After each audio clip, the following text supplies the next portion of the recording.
distingués invités, mesdames et messieurs, Monsieur le contrôleur général d'État, à votre suite, je m'honore de prendre la parole à l'occasion de l'ouverture de l'atelier de validation du rapport d'auto-évaluation du Burkina Faso sur la mise en œuvre de la Convention de l'Union africaine sur la prévention et la lutte contre la corruption.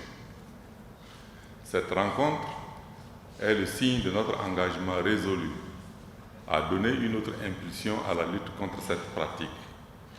J'ai nommé la corruption, qui est un véritable fléau pour nos États en devenir. En effet, à l'échelle du continent africain, la corruption est une préoccupation majeure qui compromet gravement nos efforts de développement. Pour la Commission économique des Nations Unies pour l'Afrique, la corruption constitue l'un des principaux obstacles à la transformation structurelle du continent. C'est conscient de cette réalité que l'Union africaine a adopté le 11 juillet 2003 à Maputo la Convention sur la prévention et la lutte contre cette pratique en Afrique. L'objectif est de faire converger les efforts des États pour s'attaquer aux causes profondes de la corruption sur le continent. Cette convention s'applique aux actes de corruption active et passive et aux infractions assimilées dans le secteur public et privé. Elle exige que les États parties adoptent des lois et autres mécanismes pour lutter contre la corruption et les crimes y afférents. La lutte contre ce fléau doit se réaliser à travers l'institution de partenariat entre les gouvernements et tous les segments de la société civile, en particulier les femmes, les jeunes, les médias et le secteur privé. Mesdames et messieurs, honorables invités, étant partie à la Convention de l'Union africaine sur la prévention de la lutte contre la corruption depuis novembre 2015, notre pays, le Burkina Faso, à l'instar des autres États signataires, se doit de satisfaire aux dispositions de l'article 22-7 qui oblige les États parties à communiquer au Comité, un an après l'entrée en vigueur de la Convention, les progrès réalisés dans sa mise en œuvre. Le rapport provisoire qui nous est soumis pour examen a été élaboré par un groupe de travail à composition tripartite. Il s'agit des principaux départements ministériels impliqués dans la mise en œuvre de la Convention, du secteur privé et des organisations non gouvernementales et associations de lutte contre la corruption. L'atelier qui s'ouvre ce matin regroupe un nombre plus élargi d'acteurs dans le but de compléter, d'amender et de valider le document qui sera soumis à l'appréciation du Comité consultatif de l'Union africaine.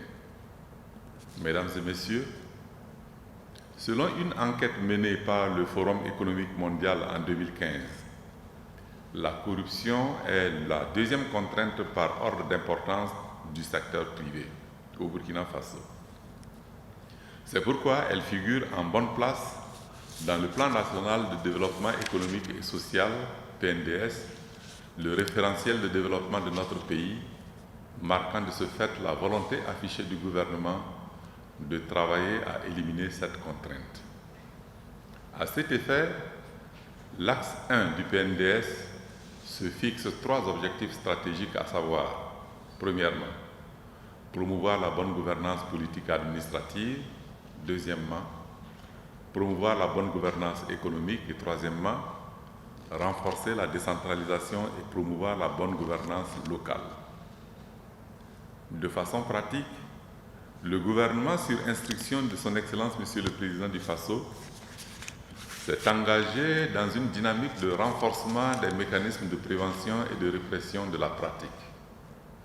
Dans cette optique, dès ma prise de fonction, j'ai reçu en audience Monsieur le Contrôleur général d'État et les membres du Conseil d'orientation de l'ASE-LC.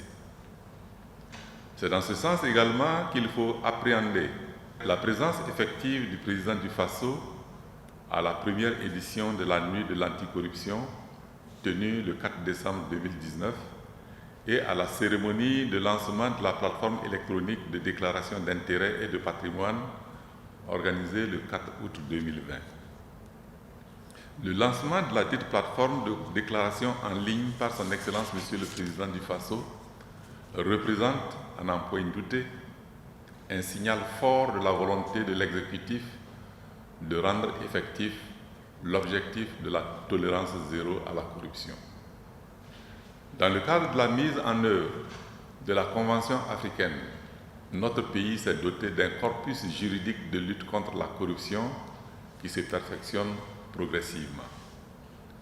On peut citer entre autres la loi CNT du 3 mars 2015 portant prévention et répression de la corruption au Burkina Faso, modifiée par la loi 33/2018 AN du 26 juillet 2018 instituant la déclaration électronique. La loi organique CNT du 24 novembre 2015 portant attribution, composition, organisation et fonctionnement de l'autorité supérieure de contrôle d'État et de lutte contre la corruption. La loi du 19 janvier 2017 portant création, organisation et fonctionnement des pôles judiciaires spécialisés dans la répression des infractions économiques et financières et de la criminalité organisée. Et enfin, la loi du 31 mai 2018 portant code pénal. Distingués participants, mesdames et messieurs, le rapport d'auto-évaluation produit sous l'égide de l'ASE-LC s'attache à faire une évaluation objective de la mise en œuvre de la Convention de l'Union africaine par le Burkina Faso. C'est ce travail qui vous est soumis et il vous est demandé de procéder à une appréciation objective et sans complaisance de son contenu.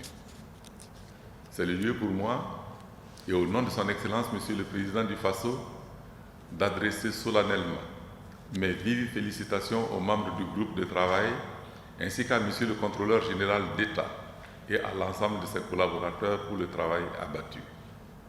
Quant au gouvernement, il entend bien jouer sa partition dans la mise en œuvre des recommandations qui sortiront de l'examen de ce rapport.